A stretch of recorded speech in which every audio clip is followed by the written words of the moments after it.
आइए देखते हैं आज मैथ की वीडियो में कुछ इंपॉर्टेंट क्वेश्चंस, और ये सारे अलग अलग टाइप के क्वेश्चन हैं, अलग अलग चैप्टर से उठाया गया है। तो आप इसे पॉज करके चाहे तो पहले खुद बना सकते हैं, या अगर नहीं बनता है तो आप इसके लिए सॉल्यूशन देख सकते हैं। तो पहला क्वेश्चन दिया गया है कि महत्तम और लघुत्तम अभाज्य संख्याएं जो 100 से कम है के बीच का अंतर क्या होगा। तो कहता है अभाज्य संख्या, अभाज्य संख्याएं के बारे में लोग जानते हैं कि किसे कहते हैं कि जो या तो एक या तो स्वयं से भाग लगे उसे ही कहते हैं अभाज्य संख्याएं। तो सबसे महत्तम और लघुत्तम, तो हम देखते हैं लघुत्तम का मतलब होता है सबसे छोटा। तो लघुत्तम अभाज्य संख्याएं, लघुत्तम अभाज्य संख्या कौन सी हो जाएगी 2, और ये हो जाएगा महत्तम यानी कि सबसे बड़ी। महत्तम अभाज्य संख्याएं ये हो जाएगी क्या 97। यहाँ महत्तम और लघुत्तम का मतलब एलसीएम एचसीएफ से नहीं है, बड़ा और छोटे से है। तो 2 हो गया और लास्ट वाला 97 हो गया। अब कहता है जो कि आप देख रहे हैं 100 से कम है। अब इन दोनों के बीच का आपको निकालना है अंतर। तो अंतर हम कैसे निकालेंगे, तो 97 - 2 कर दिया हमने, आंसर आ गया 95। ओके, चलते हैं अगले सवाल पर। अगला सवाल दिया गया है कि त्रिभुज ABC त्रिभुज DEF के समान है। AB की लंबाई 18 सेंटीमीटर तथा इसकी संगत भुजा DE की लंबाई 10 सेंटीमीटर है। त्रिभुज ABC की परिधि और DEF की परिधि का अनुपात आपको निकालना है। चलिए सबसे पहले 2 फिगर हम बना लेते हैं। ये दिया गया है एक त्रिभुज और एक और त्रिभुज हमने बना लिया। एक त्रिभुज है आपका AB और C, दूसरा इसी के समान है त्रिभुज DE और F। इसमें संगत भुजाएं ये और ये आपस में संगत, ये भी संगत और ये भी संगत इसे कहते हैं। तो AB की जो लंबाई दी गई है वो दी गई है 18 सेंटीमीटर तथा इसकी संगत भुजा DE की लंबाई दी गई है 10 सेंटीमीटर। अब कहता है त्रिभुज ABC और DEF की परिधि ज्ञात करें। अब देखिए, अब यहाँ पे हम क्या करेंगे, आप याद रखिए कि दोनों त्रिभुजों के परिधि का अनुपात बराबर दोनों त्रिभुजों के संगत भुजा का अनुपात आपको याद रखना है। तो सबसे पहले चलते हैं त्रिभुज ABC और फिर है DEF। तो इसमें क्या होगा कि अगर आपकी परिधि दे गई है, ये तो आपका ये दूसरा क्वेश्चन हो गया, उससे तो दूसरा सवाल बनेगा। तो इसके लिए हम कैसे करेंगे कि ये आपका संगत भुजा दिया गया है और कुछ बताया नहीं गया है, तो हम ऐसा मान सकते हैं कि तीनों भुजाएं इसकी एक ही माप की होगी और इसकी भी एक ही माप की। तो परिधि के लिए आप क्या करेंगे, 18 × 3 करेंगे और ये 10 × 3 करेंगे। तो इस तरह से क्या होगा, 3 और 3 तो कैंसिल हो जाएगा, फिर 2 से आप इसे कट करेंगे तो 9:5 आ जाएगा। इस तरह से दोनों के परिधि का जो रेशियो हो जाएगा 9:5 के रेशियो में आ जाएगा। तो यही हो जाएगा आपका आंसर। और अगर उस तरीके से भी जो मैंने बताया अभी पहले कि परिधि का अनुपात बराबर दोनों की संगत भुजा का अनुपात, तो आप वैसे भी निकाल सकते हैं, क्योंकि संगत भुजा दोनों का हो जाएगा क्या 18 और 22 का कितना हो जाएगा 10। जब इसे भी आप कट करेंगे तो 9:5 ये इसका भी आ जाएगा आंसर। ओके, देखते हैं अगला क्वेश्चन। अगला क्वेश्चन दिया गया है कि एक गोले और अर्धगोले का पृष्ठ क्षेत्रफल बराबर है, उनके आयतन का अनुपात आपको निकालना है। चलिए, एक ये गोला हो गया और एक अर्धगोला, ये हो गया अर्धगोला। दोनों का पृष्ठीय क्षेत्रफल बराबर है, तो पृष्ठीय क्षेत्रफल गोला के लिए क्या हो जाएगा 4πr²। इसके लिए पृष्ठ क्षेत्रफल 4πr²। अब इसका जस्ट हमने आधा कर दिया, तो इसके लिए पृष्ठीय क्षेत्रफल क्या हो जाएगा 4πr²/2, आधा कर दिए। लेकिन यहाँ पे क्या हो जाएगा कि यहाँ पे एक वृत्त बनेगा। ये आप ऐसे समझ सकते हैं कि जैसे आप किसी आलू को जब कट करते हैं तो वो पूरा आलू एक गोला मान सकते हैं आप उसे, और जब उसे हाफ कट करते हैं तो उसके लिए क्या हो जाएगा, इसका भी पृष्ठ क्षेत्रफल आधा। लेकिन जब आलू का कटा हुआ भाग देखेंगे तो ऊपर भी एक तरह से वृत्त बन जाता है। तो इसमें एक और ऐड हो जाएगा क्या πr², वृत्त का एक और क्षेत्रफल ऐड हो जाएगा। जब आप इसे कट करेंगे तो कट जाएगा 2πr² plus πr² equal to कितना हो जाएगा 3πr²। ये मैंने आपको बना के समझाया कि ये किस तरीके से हो जाता है, और आप अच्छा होगा कि आप डायरेक्टली याद रखें कि अर्धगोला जो होता है उसका पृष्ठीय क्षेत्रफल कितना हो जाएगा आपका 3πr²। चलिए, अब यहाँ पे कहता है कि दोनों क्या है इक्वल है, तो इक्वल कर दिया हमने 3πr²। पाई और पाई कैंसिल हो जाएगा। यहाँ पे इसे हम बड़ी आर कर देते हैं, या R1 आप कुछ भी रख सकते हैं इसे। तो आर स्क्वायर इज टू, अगर आर स्क्वायर की बात करें तो रेशियो क्या हो जाएगा इसका 3 और इसका हो जाएगा 4। और सिर्फ अगर त्रिज्या निकाले हम इसके आर का मान तो स्क्वायर इधर आ जाएगा, तो ये हो जाएगा √3 और इस पर रूट डालेंगे तो ये हो जाएगा 2। अब कहता है दोनों के आयतन का अनुपात, तो आयतन क्या होता है दोनों का, ये देख लीजिए, ये है आपका गोला और ये है अर्धगोला। अब गोला का आयतन होता है 4/3 पाई r³। बस जस्ट इसका आप आधा कर दे तो आयतन निकल जाएगा इसका।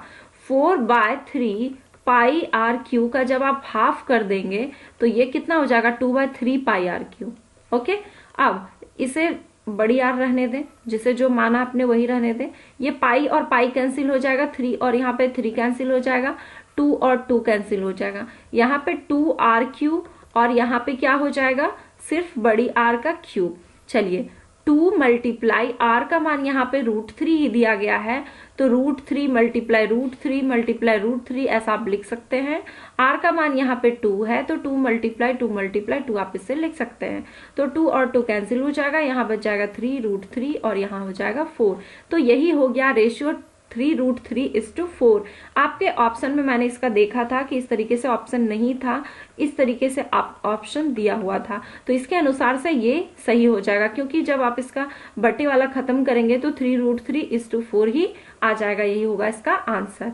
चलते हैं अगले सवाल पर। अगला सवाल दिया गया है आपका कि त्रिभुज ABC त्रिभुज DEF के समान है। यदि त्रिभुज ABC की परिधि तथा त्रिभुज DEF की परिधि का अनुपात दिया गया है 4:9 तथा AB की लंबाई दी गई है 8 सेंटीमीटर, तो इसकी संगत भुजा की लंबाई आपको निकालनी है। फिगर बनाने की हालांकि जरूरत नहीं, मैं फिर भी बनाकर दिखा देती हूँ। ये है आपका ABC और ये है DEF। अब AB संगत भुजा की लंबाई 8 सेंटीमीटर और आपको इसका निकालना है, और परिधि का रेशियो 4:9 दे दिया गया है। तो चलिए त्रिभुज ABC की परिधि यानी पेरीमीटर बटे त्रिभुज DEF की परिधि और बराबर हो जाएगा दोनों का संगत भुजा यानी कि AB और बटे DE। तो परिधि जो दोनों का दिया गया है 4:9 दिया गया है, इक्वल टू AB का मान है 8 और DE को यूं ही रहने देते हैं क्योंकि ये मान आपको निकालना है। 2 से कट गया और ये हो जाएगा DE का मान हो जाएगा 18 सेंटीमीटर हो जाएगा इसकी लंबाई, और यही हो गया इसका आंसर। चलते हैं अगले सवाल पर। अगला सवाल है कि त्रिभुज ABC में DE क्रमशः AB और AC पर बिंदु है। DE BC के समानांतर है यानी कि पैरेलल में। यदि AD DB और AE की लंबाई क्रमशः 8, 4 और 12 सेंटीमीटर है तो AC की लंबाई क्या होगी। चलिए सबसे पहले बना लेते हैं हम एक फिगर। चलिए ये हो गया A, B और C। कहता है D और E जो है AB और AC पर बिंदु है, AB और AC पर, ये D और ये E। अब DE जो है BC के पैरेलल में है, तो ये BC और ये D पैरेलल में हो गया। अब AD का मान दिया गया है 8 सेंटीमीटर, DB का मान यहाँ पे दिया गया है 4 सेंटीमीटर। उसके बाद AE का मान दिया गया है 12 सेंटीमीटर। तो AC ये टोटल पूरा AC का मान आपको निकालना है, तो आप EC का मान x मान सकते हैं या कंप्लीट को भी x मान सकते हैं, आपकी मर्जी। अब यहाँ पे एक फॉर्मूला आप हमेशा याद रखिएगा कि AD बटे AB बराबर AE बटे AC, ये AE बटे AC बराबर DE बटे BC। आपको ये याद रखना, आपको हर जगह ये काम करेगा। अब AD का मान दिया गया है 8 और AB यानी 8 और 4 कितना हो जाएगा 12 बराबर AE का मान दिया गया है 12 और AC यानी कि 12 और प्लस हो जाएगा x। ओके, इसे कट कर दीजिए 4 से और इसे कट दीजिए 2 से, तो 6 टाइम में, तो 12 प्लस ये 12 प्लस x हो जाएगा और क्रॉस में मल्टीप्लाई हो जाएगा क्या हो जाएगा, 6 इंटू 3 हो जाएगा 18। x का मान क्या हो जाएगा, जब आप इसे इस साइड करेंगे तो माइनस में आके हो जाएगा क्या, 6 आ जाएगा x का मान। लेकिन यहाँ पे हम यूं ही रख सकते हैं क्योंकि आपको पूछा गया AC टोटल यहां से लेकर के यहां तक का मान, तो कितना हो जाएगा 12 और प्लस x, और 12 और प्लस x का मान तो आपका आ ही गया 18, तो यही हो जाएगा आंसर। अगर EC का मान दिया रहता तो यहाँ पे 18 माइनस 12 इक्वल टू कितना हो जाए इसका मान हो जाता 6। नेक्स्ट क्वेश्चन है कि किसी बहुभुज में 44 विकर्ण है, इसकी भुजाओं की संख्या कितनी होगी। अब देखिए यहाँ पे विकर्ण, किसी भी बहुभुज में ऐसा सवाल पूछा जाता है कि कितने विकर्ण हम खींच सकते हैं। तो यहाँ पे मैं एक फॉर्मूला लिख देती हूँ, आप इसे भी अच्छे से याद कर लें कि विकर्णों की संख्या बराबर होता है n इंटू n माइनस 3/2। विकर्णों की संख्या कितनी दी गई है 44। n का मान हम यूं ही रहने देते हैं, तो या फिर आप इसे क्रॉस भी मल्टीप्लाई भी कर सकते हैं, तो n स्क्वायर माइनस 3n हो जाएगा बटे 2। ये क्रॉस में मल्टीप्लाई हो जाएगा तो n स्क्वायर माइनस 3n और इक्वल टू 88। अब जब यहां तक आ जाए तो आपको ये गुणनखंड विधि से इसे निकालना होगा, या फिर n का मान जो आपके ऑप्शन में दिया गया है यहाँ पे रख के आप देख सकते हैं कि जिसका मान 88 आ जाएगा वही हो जाएगा आपका आंसर। तो चलिए इसे हम तोड़ लेते हैं, n स्क्वायर माइनस 3n, इसे आप इस साइड लाएंगे तो 88 इक्वल टू हो जाएगा 0। अब यहाँ पे तोड़े तो इसे किस टाइप से तोड़ सकते हैं, तो 11 और 8 में। ओके, तो माइनस 11x प्लस लिख सकते हैं हम 8x। अब 11 में से 8 जाएगा तो 3x आपका बच जाएगा, माइनस 88 इक्वल टू 0। n को कॉमन लेंगे तो n माइनस 11 हो जाएगा, यहाँ 8 को कॉमन लेंगे तो n और माइनस 11 हो जाएगा, तो एक हो जाएगा n प्लस 8 और एक हो जाएगा n माइनस 11। तो ये तो प्लस वाला आपका उधर जाके माइनस हो जाएगा, तो ये माइनस में मान नहीं होता है किसी भी भुजा का।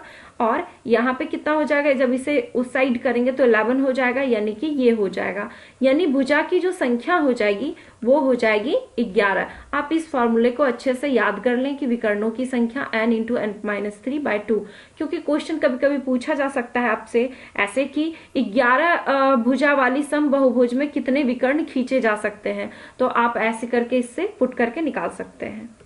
नेक्स्ट क्वेश्चन है कि पाइप ए, बी तथा सी एक खाली टंकी से जुड़े हैं। पहले दो पाइप क्रमशः 4 घंटे और 10 घंटे में टंकी को भर सकते हैं, जबकि भरी हुई टंकी को तीसरी पाइप 6 घंटे में खाली कर सकती है। यदि सभी 3 पाइप टंकी का 3/5 भाग भरा होने पर एक साथ खोले जाते हैं तो टंकी भरने में कितना समय लगेगा। सवाल बहुत ज्यादा लॉन्ग लग रहा है पढ़ने में, बट ये इजी वे में बन सकता है। 3 पाइप हैं ए बी सी, जो कि ए 4 घंटे में और बी 10 घंटे में भर सकता है, लेकिन तीसरी जो पाइप है ना सी, ये खाली करने वाली है टंकी को, और ये से अगर अकेले खोल दिया जाए भरी हुई टंकी में तो 6 घंटे में ये खाली कर देती है। अब कहता है सभी 3 पाइप टंकी का 3/5 भाग भरा हुआ है, यानी कि जो टंकी है उसका 3/5 भाग भरा हुआ है, तो अब जितना भाग बच गया है उसे ही टंकी मतलब पाइप भरेगी ना, तीनों पाइप। तो भरा होने के बाद जब उसमें खोल दिया जाता है तो कहता है कि कितना टाइम लगेगा उसे भरने में। तो चलिए ए बी सी ये 3 पाइप है, ये दोनों फिल करने वाले और ये खाली करने वाले। इसे टाइम लगता है 4 घंटे का, इसे 10 घंटे का, इसे 6 घंटे का। तीनों का एलसीएम पहले ले लेंगे, कितना आ जाएगा 60। 4 से डिवाइड करेंगे इसे तो 15 आ जाएगा, 10 से डिवाइड करेंगे 6 और 6 से डिवाइड करेंगे तो 10। अब ये मैंने आपको बताया था वर्क एंड टाइम का भी जस्ट इसी तरीके से मैंने बताया था वीडियो में, और पाइप एंड टंकी को भी मैंने इसी तरीके से बनाया था। तो जो शायद फर्स्ट टाइम देख रहे हैं तो उन्हें थोड़ी प्रॉब्लम हो सकती है, तो इसके लिए आप मेरी पाइप एंड टंकी एंड वर्क एंड टाइम को देख ले तो अच्छे से क्लियर हो जाएगा। अब देखिए ये जो निकला 60 वर्क इन लोगों को करने हैं अगर करवाया जाए तो। अब अगर ये तीनों को 1 घंटे में काम करवाया जाए तो कितना कितना काम करेंगे, ये दोनों तो फिल करने का काम करेंगे। ओके, तो 21 काम, लेकिन ये 10 काम उसमें से खाली कर देगा, यानी कि 11 काम कर सकता है वो 1 घंटे में। अब काम 60 नहीं करवाना है हमें, कितना काम करवाना है 3/5 भाग तो ऑलरेडी हो चुका है, तो शेष जो बच गया है वर्क करवाने के लिए कितना 2/5 भाग, तो यही बस करवाना है। अच्छा 60 का 2/5 अगर निकाले तो कितना निकल जाएगा ये, यानी कि 24 काम करवाना है हमें इन लोगों से, इन पाइप से। 24 काम करवाने हैं और करता है 1 घंटे में 11 काम, तो इस 24 काम को करने में कितना टाइम लगेगा? 24/11, इतना घंटे का समय लगेगा। यही हो जाएगा इसका आंसर। चलते हैं अगले सवाल पर। अगला सवाल दिया गया है कि एक 4 सेंटीमीटर तथा 2 सेंटीमीटर वाला आयताकार कार्डबोर्ड है। कार्डबोर्ड से बृहत्तम संभव वृत्त काट लिया गया, अवशिष्ट क्षेत्रफल क्या होगा? चलिए सबसे पहले बनाते हैं। अगर 4 और 2 का है यानी कि ये रेक्टेंगल होगा, ये 4 सेंटीमीटर और ये 2 सेंटीमीटर। आप अधिकतम कितने माप का वृत्त इसमें से काट कर निकाल सकते हैं? ये वृत्त इससे ज्यादा बड़ा आप निकाल ही नहीं सकते। तब इसमें जो होगा इसका त्रिज्या, ये क्या हो गया, इसका व्यास, और व्यास कितना है? 2 सेंटीमीटर, यानी कि इसकी त्रिज्या कितनी हो गई? 1 सेंटीमीटर। अब शेष भाग यानी ये वाला जो भाग बच गया है काट के निकालने के बाद, आपको जो है इसका क्षेत्रफल निकालना है।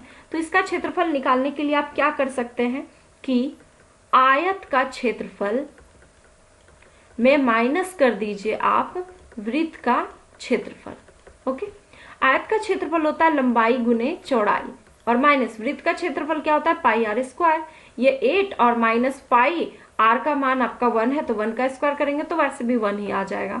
तो 8 माइनस पाई, यही इतना सेंटीमीटर हो गया स्क्वायर अवशिष्ट भाग का क्षेत्रफल। अगर इतना आंसर है ऑप्शन में तो यही हो जाएगा, और अगर नहीं है तो इसका मान 22/7 पुट करके जो सॉल्व करके आएगा वही हो जाएगा हमारा आंसर। तो आज का वीडियो आप सबको कैसा लगा ये मुझे कमेंट बॉक्स में जरूर बताएं, और इस वीडियो को लाइक करें, ज्यादा से ज्यादा अच्छे कमेंट करें, और जितना ज्यादा